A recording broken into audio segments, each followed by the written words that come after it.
Hey, what is happening, bulls and bears? Back with another dose of economic reality. My name is JJ, and you're watching Bull, Boom, Bear, Bust. Wow, we got a lot of news to get into today, folks. For over 4,000 banks are at risk of failing. I think it's more than that. I think all the banks are at risk of failing because why? They're all insolvent, and we'll talk more about that here in a few minutes.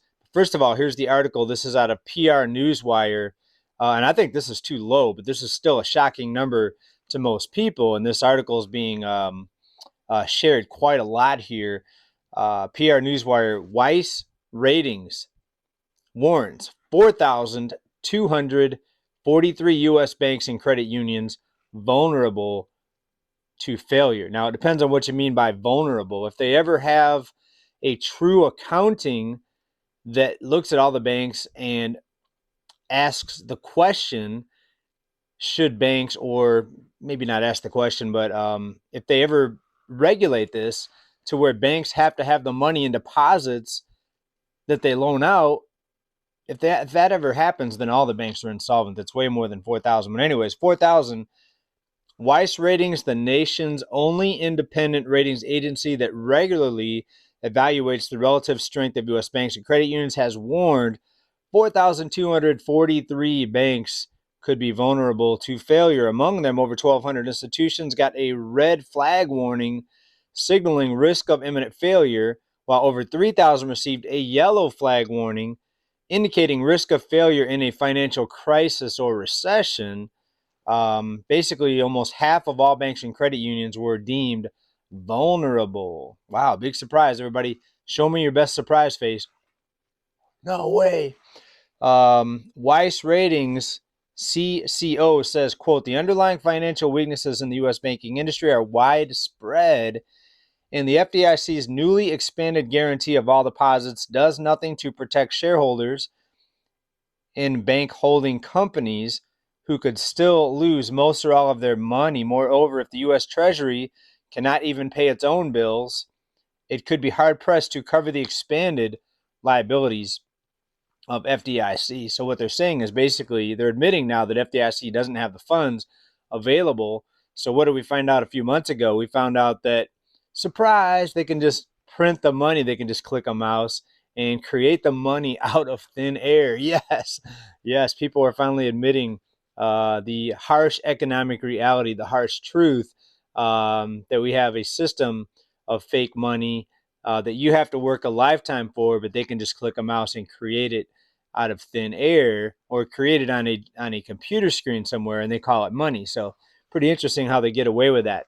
So quick word from our sponsor. Speaking of sound money, you need to protect yourself and your retirement and fight back against this fake money system with a real money retirement plan. Take a listen to our sponsor here. I'm going to talk about this for, I think it's about a minute and 10 seconds. Then we'll be back on the other side with some more huge news with the banking system and our money. Reign in wealth like King Charles with a gold IRA from Noble Gold Investments. Just as King Charles's magnificent gold crown symbolizes wealth and power, a gold IRA can fortify your own financial kingdom. Imagine the confidence that comes from a retirement backed by a tangible, proven asset, gold. An asset that's not at the mercy of unpredictable market swings. A gold crown may not be included, but isn't a future free of financial stress a worthy throne? Like royalty, enjoy the luxury of choice. Gold, silver, platinum, or palladium, the realm is yours to command. Fend off concerns about economic downturns and let your wealth thrive with the timeless security of precious metals. This month, the first solid quarter ounce gold standard bullion coin ever issued with King Charles III's image can be yours with your own qualifying gold IRA or 401k rollover of $50,000 or higher. You can't go wrong with Noble Gold Investments. Call Noble Gold Investments at 877-646-5347 to get started, or visit bullboomgold.com. That is bullboomgold.com.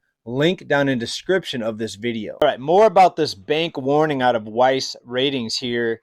Here is Weiss researcher Weiss Ratings claim to fame here. Since 2008, Among the 539 banks that have failed, Weiss Ratings has provided advance warning on 535 of them. That is a 99.3% success rate, right? So pretty shocking when you think about the number of banks that they're giving us warnings about here recently. But no surprise to people that have been here on this channel. You all know that the banks have been basically unleashed from most regulations. For example, they don't have to have any money in deposits in order to loan it out. So in other words, let's put that down to a little more down to our personal level here. Imagine you are somebody with no money, but yet you can loan out money to people and charge them interest on it. They pay you back real money with interest attached, and you're making all kinds of money, right? So people look at these bank CEOs and they say, oh, these guys are so smart. They're making so much money. We have to pay them $50 million a year because, they're so smart. They're running the bank so great. How can you lose in a method where you don't have to have any money? You could have literally the guys from Dumb and Dumber. I know it's a movie, but guys as smart as the guys from Dumb and Dumber, the movie, running a bank, and you're going to make money anytime you can have a system like that where you don't have to have any money. Anyways, most of you know this. I just, it really gets under my skin how people don't see what's going on here and wonder why the mega wealthy always get wealthier. Why are the rich always getting richer? Oh, they're smart investors. No, they're not smart investors. They're in a position of power and authority, and basically it's all tilted in their favor. Pretty simple to figure out, folks. Here's one out of the Daily Mail. The bank branch bloodbath continues. Major banks will axe up to 20 locations in a single state. This is out of New York. So some pretty big banks are closing down many of their locations. We're talking about JP Morgan, Chase, Citizens. So you're going to have less banks to go to. And this is typically what they do, when they have more power. We see big banks now taking over the small banks that are failing, and therefore getting more power and more leverage. So then they're going to close down more branches to make it more difficult for people. This is the direction that it's headed here. And I've also heard about more deposit withdrawal limits and people getting notices or people getting messages that are taking their money out of the bank that it's not available. Come back in 2 to 3 days. We may have your money available. In some cases where people are getting out a large chunk of change, like 10,000 or more, they're being told that they have to come back in a few days. Pretty crazy. So just another sign that these banks don't have your money. And, so that's the way it is. And it shouldn't be any surprise to anybody that they want to go to an all digital system. Which I think is around the corner very, very soon. They're already rolling out the platform for the next phase of this. Now, I think after this next failed currency, we're going to go back to hard assets. That's why you need to have real assets in your possession, in my opinion, because that's going to be ultimately the monetary system that we go to. I think this is the end of the line for fiat currencies after this next failed digital currency comes out. There's going to be so much carnage, chaos, and suffering with this next currency. It's my opinion that ultimately we're going to go back to real assets, including gold and silver, implemented within the monetary system here. Let's go into real estate here real quick. Remember the report that we did, I think it was at the end of last year, a company where the CEO laid off people from their mortgage division over a Zoom call. People were crying and complaining on the Zoom call. So it was a bad idea.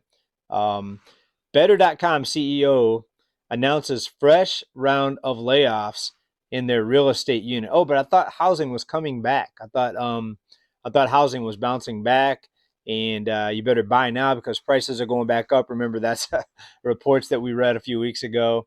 In a fresh round of job cuts, online mortgage lender Better.com laid off its entire real estate team and reportedly shut down the lending unit.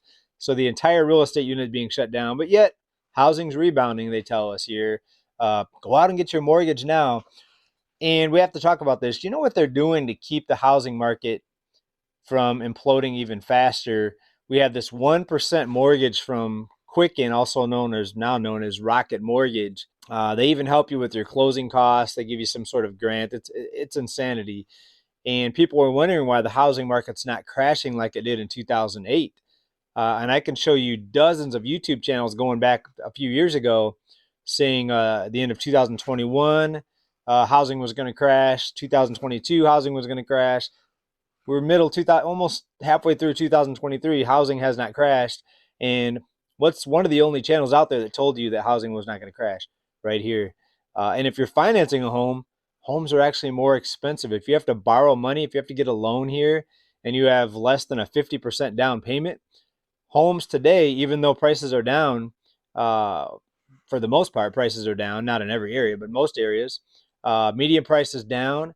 You're still paying more because of the higher mortgage rates. Pretty insane, right? Unaffordability is at an all-time high right now. There's a lot of things coming together that are going to force home prices down lower. We're going to talk about that more in a couple minutes here. But here's another sign, another signal that big trouble's headed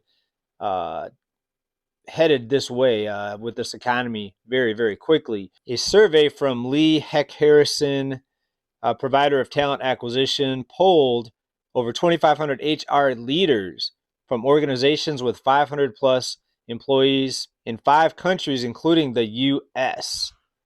And close to 80% of them are either laying people off or considering layoffs. Folks, if anyone thinks that this economic downturn is over or that we're bottoming, and I don't care what you look at, if it's housing, if it's vehicles, we have a lot of downside to go here. And we're going to talk about vehicle prices here in a couple minutes too. Got a lot of news lined up today, actually. We've got a long ways to go. We haven't seen the bursting of these bubbles yet. But yet, let's talk about this. There's talk that the Fed may pause the rate hike, or at their next meeting, they're going to hold rates steady instead of cutting rates. And we've got to talk about this because this doesn't make any sense. We've got to really think about this. The Fed was supposed to raise rates to fight inflation. We've barely seen home prices come down. The price drops are less than 2% on average for the median price year over year nationally, after home prices doubled and tripled in some areas. What's a 2% drop? So we're told that we're raising rates to fight the high cost of living, to fight inflation, to fight these high prices. Prices have barely corrected in real estate, but they're talking about pausing the rate hikes. What kind of insanity is this? This absolutely makes no sense. If what they're telling us is true, if they're really raising rates to bring down the cost of living, why are they considering pausing rate hikes? They should actually increase rate hikes. Instead of 0.5%, maybe it should be 2%. Maybe it should be 3%. If you really want to bring down prices, that's what you have to do. It's pretty simple, but they're not doing it, right? So something doesn't add up here. There's a lot of crazy things happening right now, a lot of weird things happening. Most of you know what's going on here. This economy is so over leveraged with people on debt, in debt, living on debt, living off of debt, that they know that more aggressive rate hikes would devastate, destroy most people. Can you imagine the levels of credit card debt that we're seeing right now? It's $1 trillion credit card debt amongst consumers here in the U.S. And the average rate now is over 20% on these cards. Imagine if it was 25, 27, 28%. This thing would be imploding so fast. They're trying to walk a very fine line right now with these rate hikes, right? So also they have a 2% 2%, if I could talk, 2% inflation target. Inflation, even the fake number that they tell us here, which is close to 6%, it's above the 2% target. So again, why are we slowing down the rate hikes? Makes no sense, but that's what we get out of these people. They tell us one thing and do another. They're talking the talk, but they're not walking the walk, as some would say. Access to auto loans declines in May. Another area, just like real estate, where prices are correcting very slowly, very fractionally. Year over year, the rate now of people getting approved for automobile loans it's a decline of 2.4%. So even though rates are much higher than last year, the rate of people getting approved or getting declined for auto loans is 2.4% lower than what it was last year. In other words, most people are still getting approved for their loans. It's less than 3% less than what it was last year. So you would think with rates doubling, the number of people getting approved, or the percentage of people getting approved for auto loans, would be cut in half, right? Rates double. You would think half of the people out there getting loans would now be approved, but now it's only 2.4% dropping. That's why you haven't seen vehicle prices come crashing down. Like, a lot of people, again, people expected in real estate, people expected car prices. Now, why do I talk about real estate and car prices so much? Well, those are the two most important, not important, well, to some people, they're the most important. They're the two most expensive things that people will invest in their entire life. Now, you may say those aren't investments. A home is to live in, a vehicle is to drive. Well, a lot of people disagree with you, because a lot of people do buy these things as investments, right? So let's say you get a job and you have to drive to the job. Getting a vehicle in that case would be a wise investment. On the other hand, you have people that live in big cities like New York, and it's not worth it to buy a vehicle because the cost of insurance, the cost of parking in New York, you have to pay to park in most cases if you're lucky, even if you have a place to park at all in New York. The cost of owning a vehicle is much more than the benefit that you'll get out of it, especially if you could just take the subway to work. So, when you look at the cost versus the reward, you have to look at it as an investment. And a lot of people choose not to even buy a vehicle. Anyways, the loan ratio is down 2.4%, or people getting approved, it's a little bit lower. Now, that is what they call the approval rating. But here's the thing. They're extending the terms out to longer terms, right? So 72-month loans grew 0.6% year over year. So to make up for the higher interest rates and people not affording, these loans, they're just putting more people into these long loans. And let's see, 60 months is 5 years, 72 months is 6 years. So I hope your car is still running after 6 years. I hope it's reliable. You know what I mean? A shocking number of Americans are behind on their student loan payments. We just resumed student loan payments, and now a shocking number of people, it's being reported, are behind on these. This is out of the Motley Fool. A shocking number. Is anyone here shocked? Of course not. These people can't afford to repay their student loans. And you want to talk about a group of people that are, typically first-time home buyers. You have the millennials and, even the younger generation behind the millennials right now, carrying the bulk of the student loan debt. Who's going to be buying these houses here in the next year or two, right? So another force, that's going to push home prices down. And we're just at the beginning of the downturn. People expected this thing to come crashing down a lot faster. I think we're just at the beginning, and we haven't seen anything yet. It's going to get a lot worse, in my opinion. U.S. homeowner equity drops for the first time since 2012. Remember, we saw home prices start dropping at the end of 2008. That lasted all the way until 2012, where it started bottoming out towards the end of the year. And ever since then, we've been on this massive bull run in real estate with people. It's taken so long, over 10 years now since the bottom, that people are again believing and have believed that home prices could never come down, just like in 2008. Just because it was such a long bull run, people accept it as the new normal, right? Just that home prices go up forever. Well, no, we're going to start seeing the downside accelerate here in 2023 unless we see emergency rate cuts. But with the cost of living still being so high, with the cost of everything, homes, cars, food, etc., being so high, they're going to have a real hard time coming up with the excuse or the reason why they're doing emergency rate cuts. Even now, very few people are questioning, just like we did at the beginning of this video, very few people are questioning the fact that they're talking about pausing the rate hikes. It doesn't make any sense when you look at just the fundamentals and the fact that the cost of living hasn't come down very much at all. And even the areas that it has come down, it's very small. But in other areas, it's still going up. But yet we're still talking about rate hike pausing. It's absolutely insane, makes no sense. But hey, welcome to the new normal where nothing makes sense anymore. All right, let's talk about this crime wave, and I think it's a big financial component to it. Poor people are seeing even more struggles now compared to just even a few years ago because everything is so much more expensive. Fill up your gas tank, it's going to cost a lot more now than it did just a few years ago. And that hurts poor people the most. And so it's no surprise that you see this big, huge uptick in people just grabbing bundles of items and just walking right out of the stores, especially in cities like Chicago, San Francisco, New York. Here's a pretty sad story related to that here. Security guard arrested in a slaying at a Walgreens during a theft in San Francisco. So this private security guard was armed. My question is, why are you arming a security guard if they're not supposed to use it? And we see lots of other videos coming out of cities like San Francisco where people are just walking out on camera, nobody stops them.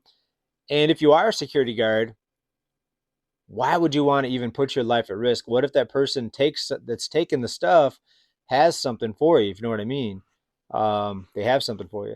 So I wouldn't want my kids or anyone that I know or love to be a security guard, especially in these areas. So this person's going to go to jail for that slaying. It's pretty wild. Still on that topic here, there's Walgreens now that are basically theft proofing their stores in New York and Chicago now. Some of them only have 2 aisles that you can just go down and grab your merchandise and go pay for it. Everything else is behind locked glass. Let me put a picture up here. So just like I predicted, this is getting worse. Now Walgreens is putting this out there as an enhanced shopping experience. So how is it enhanced when you have to ask the store employee to get something out of glass, right? So you can't even buy cookies now at some of these stores without getting an employee to go unlock the glass case. Pretty interesting. Now, I guess it would be enhanced if you like lower prices, because the more people steal stuff, the higher prices go because they have to make up for the loss. So now the people that pay for their items are going to pay more because of the thefts, right? So another inflationary force that's not making things better here. Here's a story here for cars being repossessed here. This is out of Essex, or rather the Daily Voice. The Daily Voice.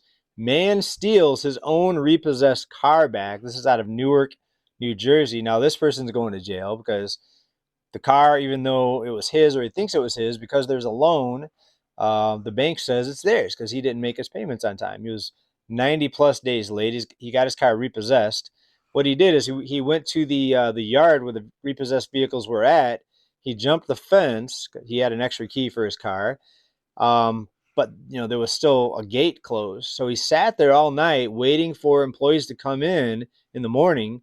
And as soon as they opened the gate to the yard where all the vehicles were at, he started up the car and he took off out of the gate. So obviously they know who he is because they went to his residence to repossess the car. So what made this person think he could get away with this? So now he's going to go to jail for stealing what he thought was his own car, but it wasn't, because the bank repossessed it, so it was no longer his car. So now he's basically the one stealing the car. Not the bank, but the person who thought it was his car is now the thief, right? So sign of the times, folks. So many other stories out there like that I could have brought up today in this conversation, in this report. But bottom line is, it's going to continue to get worse. Everything that we're seeing today, it's likely going to get worse. We need to see major price corrections. Bring on the crash. Bring on the price corrections. Let's get it over with. Stop this slow motion collapse nonsense. Stop talking about pausing the rate hikes. Just hike the rates. Let's get it on. And, the worse it gets, the faster it gets. More people will wake up and start asking questions, like what's wrong with, the way money's being loaned out? What's wrong with the way the economy is being engineered? So in my opinion, the bigger the collapse and the more pain that's felt, ultimately it's going to be better. Now, while people are going through it, they're going to say, no, this is awful, this is terrible, but we need the correction, we need the pain so people can finally wake up and see what's going on and see through the veil here and finally see some economic reality. All right. So we went on longer than usual in this report. Thanks to everybody that stayed with me up until this point.